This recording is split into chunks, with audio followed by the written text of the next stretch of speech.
Chairman Peoples Party Bilawal Bhutto Zardari نے کہا ہے کہ قائد اعظم نے سب سے پہلے وفاقی آئینی عدالت کی تجویز پیش کی اور وفاقی آئینی عدالت کا قیام قائد اعظم کا خواب تھا۔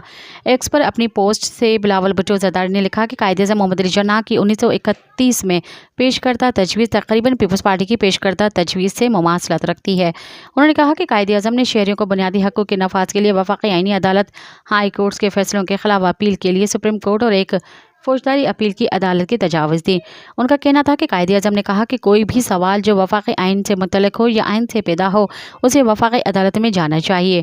قائد اعظم نے ایک ہی عدالت کو وفاقی قوانین پر وسیع دائرہ اختیار دینے کی بھی مخالفت کی۔ مزید خبرن